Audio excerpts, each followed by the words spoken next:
2023 was an incredible year for gaming, especially if you're an RPG fan. My backlog is getting bigger and bigger, and it's absolutely terrifying me, but I'm probably just going to play another 300 hours of Baldur's Gate 3 because I have a problem. But 2024 is knocking at our door, and I didn't mean to rhyme. However, there are some incredible games that are on the way, and it looks like we may have just an equally as impressive year as this year. So today I want to talk about CRPGs, JRPGs, action RPGs, and more that are coming in 2024. I rhymed twice. First on the list is one that I feel far too many people don't have their eyes on.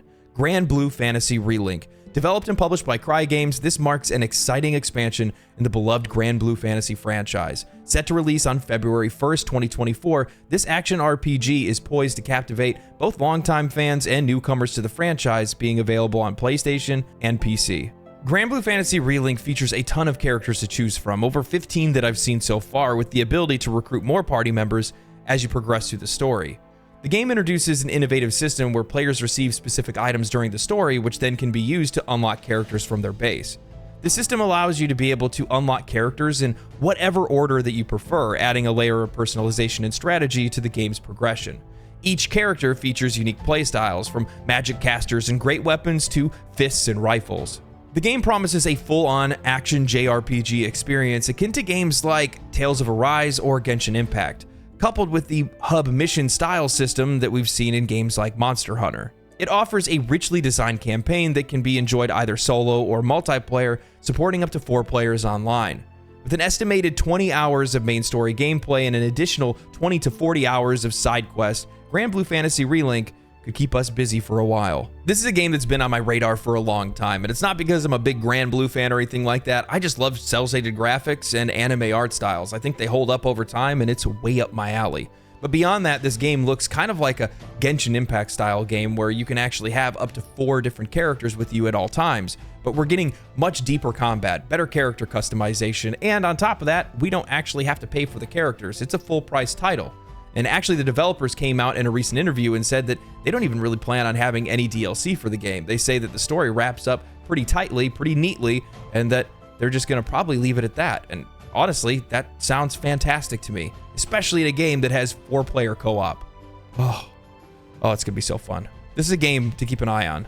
Final Fantasy VII Rebirth is set to release on February 29th exclusively on PlayStation, and it's continuing the story from 2020's Final Fantasy VII Remake. In terms of gameplay, the combat system largely remains the same as its predecessor. However, a significant enhancement in Final Fantasy VII Rebirth is the introduction of synergy moves. These abilities can be activated once a special gauge is charged, similar to limit breaks in the previous game.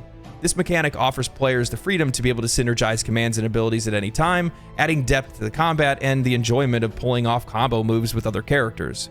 Furthermore, new skill trees have been incorporated, providing more options for the synergy abilities. This, along with the introduction of new materia equipment, is going to give us the freedom to build our characters however we want.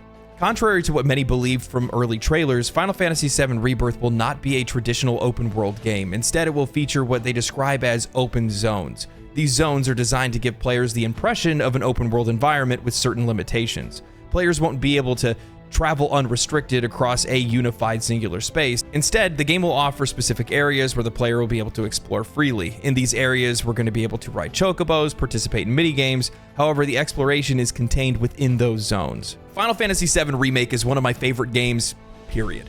It just is an incredible game to play. And as somebody that's a huge fan of the Final Fantasy series, I've played just about every single numbered entry and also still play Final Fantasy XIV as well. I can tell you I'm pretty excited about this one. But with all the changes that they're going to make, especially the synergy moves and some of the more open areas for us to explore, being able to ride on chocobos, I cannot tell you how excited I am to get my hands on this. The only thing that I'm not happy about is that they just won't do day and date on PC. Why won't you put it on PC? Dragon's Dogma 2 is anticipated to be a significant evolution over its predecessor. One of the key aspects that I'm looking forward to most is the fulfillment of the original vision for the game. Dragon's Dogma 1 was reported to only have 40% of what the developers originally intended to put into the game, but couldn't due to various constraints. With the development of Dragon's Dogma 2, I'm expecting the full realization of that original concept over a decade later for a game that was already incredible in its own right. The improvements that we're going to see in Dragon's Dogma 2 will include enhanced graphics, a more intricate designed world, better questing, and more refined combat mechanics. The original game was praised for its innovative combat system, blending traditional RPG elements with dynamic action. I enjoyed climbing monsters, discovering weak points, and the more grounded combat system that I don't really see in a lot of other action RPGs. In Dragon's Dogma, we're going to see the evolution of this combat system, which is going to have more fluid mechanics, more vocations, and the use of the environment, which is going to make a already dynamic game that much more in depth. Dragon's Dogma 2 is going to consume my soul. I don't stand a chance. It's the game that I am anticipating the most for 2024, and I think it's the game that's going to steal the entire year for many players. Because I've played Dragon's Dogma 1, and for a game that wasn't even fully realized, it was so incredible and so far ahead of its time, especially with the pawn system and even its combat system. So knowing that they're going to be improving on those things, improving on that world, including even more monsters and vocations and abilities, and I don't even know what to do with myself. The RE engine is one of the most impressive engines that we have in gaming. It makes some of the most beautiful games that we've seen over the last few years, and seeing that implemented in Dragon's Dogma is going to be mind-blowing. If you haven't played Dragon's Dogma 1, I have a video on this channel where I talk about how I slept on the game for over 10 years and how it quickly took over and consumed my life for quite a while there. Go watch it. Go play it. Be excited. This is the game that's going to blow your mind in 2024. And it's on all platforms. Ooh, you'd love to hear it. Avowed is an upcoming action RPG developed by Obsidian Entertainment and published by Xbox Game Studios and is set to release in 2024 for Windows PC and Xbox. This game is in the same universe as Pillars of Eternity, taking place in the world of Eora. It represents Obsidian's first AAA project under the umbrella of Microsoft since the latter's acquisition of the studio in 2018. This is a first-person action RPG in the same vein as the Elder Scrolls games, allowing the use of magic, melee weapons, bows, and even firearms.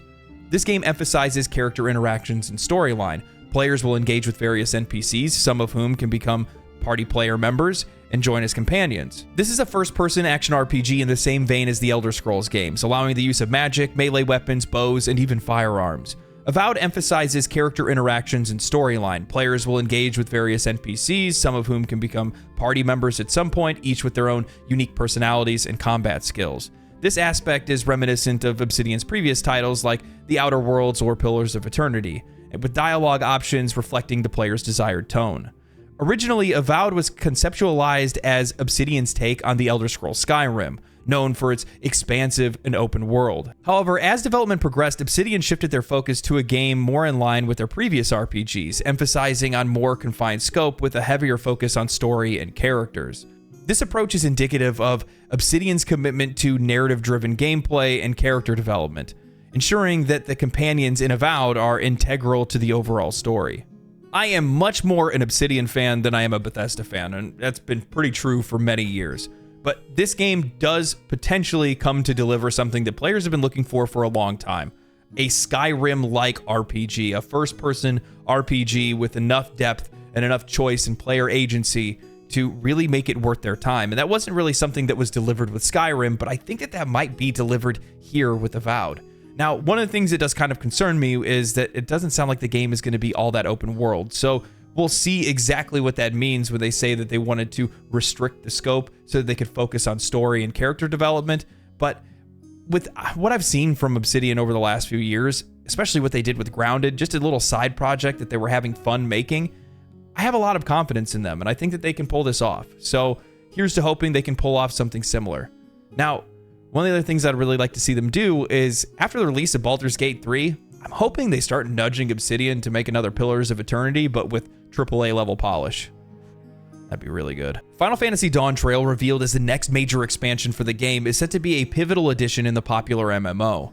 Announced during the Final Fantasy Fan Fest of 2023, this 7.0 expansion is set to be released in 2024, and it represents a new beginning for Final Fantasy XIV, moving away from the darker themes presented in the Endwalker expansion and introducing more brighter and lighter tones. Director Naoki Yoshida described Dawn Trail as a journey of discovery, making the first step into a new storyline following the conclusion of the Hydaelyn and Zodiark stories. Dawn Trail is packed with a multitude of new features and updates. These will include increasing the level cap from 90 to 100, introducing 2 new jobs, one melee DPS, the Viper, and a ranged magical DPS that hasn't been announced yet, adding new dungeons, variant dungeons, alliance, and 8-player raids, and a new ultimate raid. The expansion will also include the Pepaloo, a new race, alongside updates to PvP, the Blue Mage, and deep dungeons. Additionally, there will be updates to the Golden Saucer, new gears and recipes, quality of life improvements to making eyeglasses equipable gear, and also the use of 2 dyes for each piece of gear.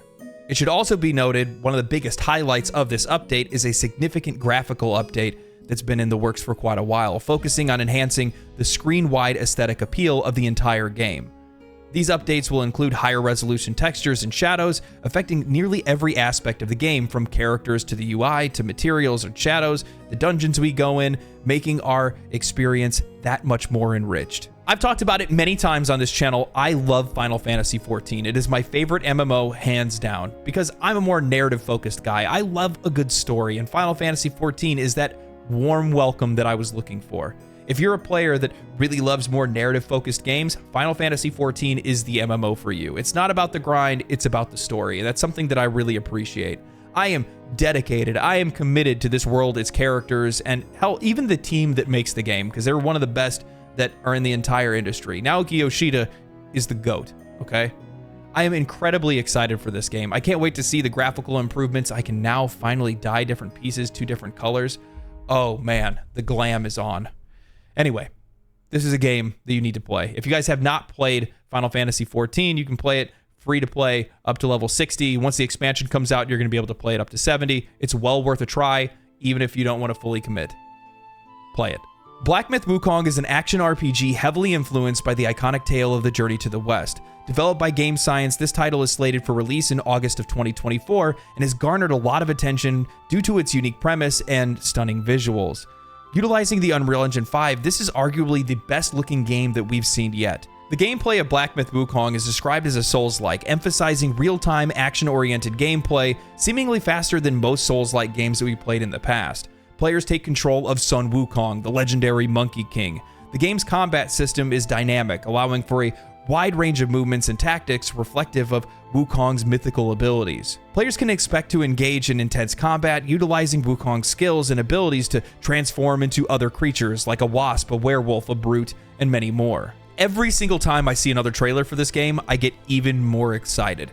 Now, when it comes to studios that really haven't proven themselves in the past, I tend to be a little bit timid. However, most of the things that they've shown us have always been gameplay.